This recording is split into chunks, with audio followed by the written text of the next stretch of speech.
तो ये fifth class का चैप्टर है, फर्स्ट चैप्टर ईवीएस का, चेंजिंग फैमिली ट्रेंड्स, कि हमारे परिवार में किस तरीके के चेंजेस आ रहे हैं, इस चैप्टर में ये बताएंगे। Raju's father worked in the city. Raju के पिताजी शहर में काम करते थे। He started living there as the village was much far from the city.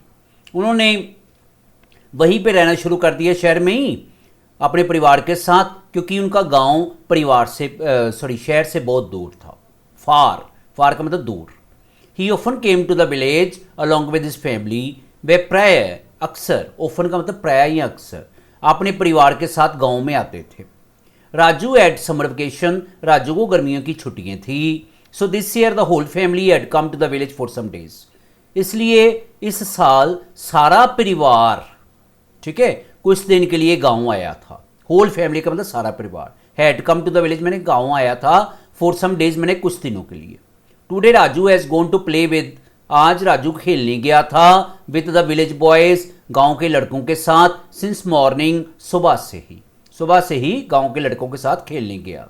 His mother called him. उसकी मम्मी ने उसे बुलाया। And made him sit along with his grandfather. और उसे बोला तुम दादाजी के साथ बैठ जाओ। Handing over the satchel. उसको थैला दे दिया राजू को, टू राजू। सैचल का मतलब है थैला। शी सेड, तो मम्मी ने बोला a lot of homework of your holidays is pending. तुम्हारी छुट्टियों का काफ़ी ज़्यादा घर का काम, होमवर्क मैंने घर का काम, अभी करने वाला रहता है, पेंडिंग। Finish your homework. अपना घर का काम ख़त्म करो। And then you can play. तब तुम खेल सकते हो। वो थैले में किताबें डाली होंगी, वहीं वाला थैला दे दिया, सैचल। सैचल को हम बैग भी बोल सकते हैं। Raju sat with his grandfather. Raju अपने दादाजी के पास बैठ गया एंड स्टार्टेड स्टडिंग, और पढ़ने लग गया। Meanwhile a man of his grandfather's age. इसी दौरान, मीनवाइल का मतलब इसी दौरान, एक और आदमी जो कि उसके दादाजी की उम्र जितना था, came to meet his grandfather. वो उसके दादाजी को मिलने आया। He greeted him. उन्होंने उनको जैसे विश किया, ग्रेटेड हिम एंड सेड, और कहा हेलो प्रताप सिंह। प्रताप सिंह जी क्या हालचाल है। प्रताप सिंह जो है वो जो आदमी आया था उसका नाम था। तो दादाजी ने क्या, प्रताप सिंह जी क्या हाल है, कम एंड सिट हियर, आओ और यहाँ बैठ जाओ। Seen you after a long time. आपको बड़ी देर बाद मिले हो। Seen you after a long time, काफ़ी देर बाद आप मिले हो, ठीक है।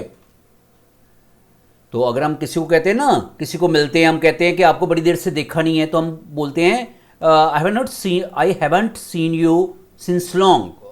आई haven't seen you since long. I have not भी बोल सकते हो, I have not seen you since long. तो प्रताप सिंह कहता है I had been to Canada to meet my daughter. मैं अपनी बेटी को कनाडा मिलने गया था। Your house seems to be full of activity. आपके घर में आज बड़ी चहल पहल लगती है, activity. What is the reason, क्या कारण है। तो उसके ग्रैंडफादर जी बोलते हैं माई एल्डर सन, मेरा बड़ा बेटा, गुरविंदर्स फैमिली, जिसका नाम गुरविंदर है, उसका परिवार इज हेयर ऑन वेकेशन, छुट्टियों में यहाँ आया है। नाउ अ डेज, आजकल, नाउ डेज मैंने आजकल छुट्टियों में यहाँ आया है। Otherwise only we two live here, नहीं तो हम दो ही यहाँ पे रहते हैं बस लोग।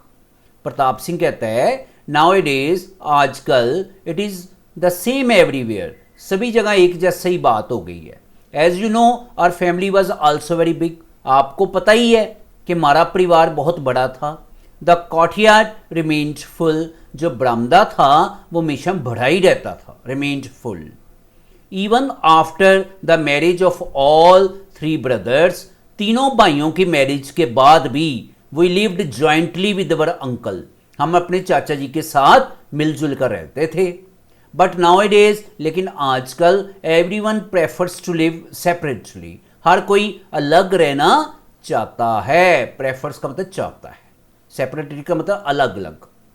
ग्रैंडफादर जी कहते हैं needs were limited on those days. उन दिनों में हमारी ज़रूरतें बहुत कम थी। नीड्स का मतलब ज़रूरतें। Even the big families lived in 2 rooms. तो बड़े परिवार भी 2 कमरों में रहते थे। Nowadays आजकल every child demands a separate room, हर बच्चा अलग कमरा चाहता है। Now clothes were bought occasionally, new clothes were bought occasionally, पहले पहले नए कपड़े कभी कभी खरीदे जाते थे, ओकेजनली मतलब कभी कभी। Children ate the same food, बच्चे एक जैसा भोजन ही खाते थे। That was cooked for the whole family, जो कि सारे परिवार के लिए बनाया जाता था। The days were spent by working in the fields, तो खेतों में काम करके टाइम गुजारा जाता था। And no time was left to think about anything else, और किसी भी और बात के बारे में हम नहीं सोचते थे, हमारे पास टाइम ही नहीं बचता था। No time was left, time ही नहीं बचता था to think about anything else, और किसी बारे में सोचने का।